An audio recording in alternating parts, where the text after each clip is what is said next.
Hello friends, welcome to Suvaiyana Samayal. இன்னைக்கு நம்ம சுவையான சமையல் சேனல்ல சுவையான நாட்டுக்கோழி ஃப்ரை எப்படி செய்யறதுன்னு பார்க்கலாம். வாங்க வீடியோக்குள்ள போகலாம். நாட்டுக்கோழி ஃப்ரை செய்யறதுக்காக 1/2 கிலோ அளவுக்கு நாட்டுக்கோழி நல்லா க்ளீன் பண்ணி கட் பண்ணி எடுத்துர்க்கேன்.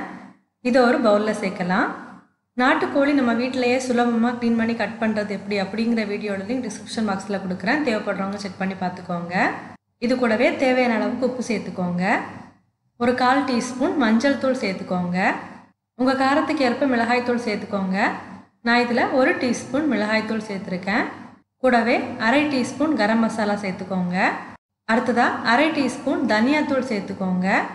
கூடவே 1/2 டீஸ்பூன் சோம்பு தூள் சேர்த்துக்கோங்க.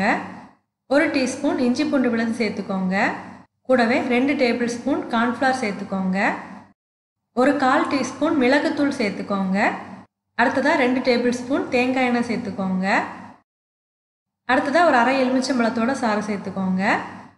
இதெல்லாம் சேர்த்ததுக்கு அப்புறமா இத நல்லா mix பண்ணி எடுத்துக்கோங்க. நல்லா mix பண்ணி எடுத்ததுக்கு அப்புறமா இந்த மசாலாவோட சேர்த்து இது ஒரு 15 ல இருந்து 20 நிமிஷத்துக்கு நல்லா ஊற வச்சு எடுத்துக்கோங்க. இப்போ பாத்தீங்கன்னா நாட்டுக்கோழியை மசாலாவோட சேர்த்து நல்லாவே ஊற வச்சு எடுத்தாச்சு. இது ஒரு வாட்டி நல்லா கலந்து விட்டுக்கோங்க.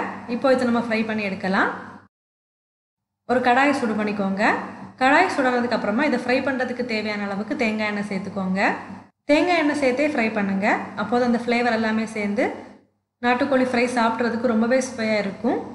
எண்ணெய் நல்லா சூடானதுக்கு அப்புறமா நம்ம ரெடி பண்ணி எடுத்துக்கிற நாட்டுக்கோழியை இந்த எண்ணெயில சேர்த்து ஃப்ரை பண்ணி எடுக்கலாம்.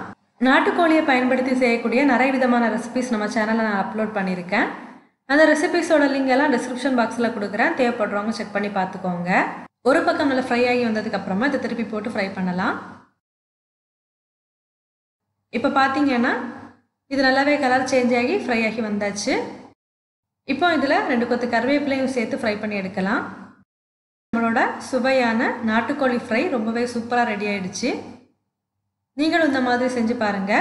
செஞ்சு பார்த்ததுக்கு அப்புறமா உங்க கமெண்ட்ஸை மறக்காம எங்களோட ஷேர் பண்ணுங்க.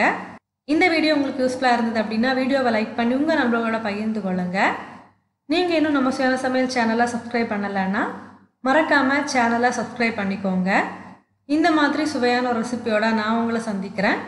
அது வரைக்கும் சுவையா சமைங்க, சுவையா சாப்பிடுங்க. நன்றி.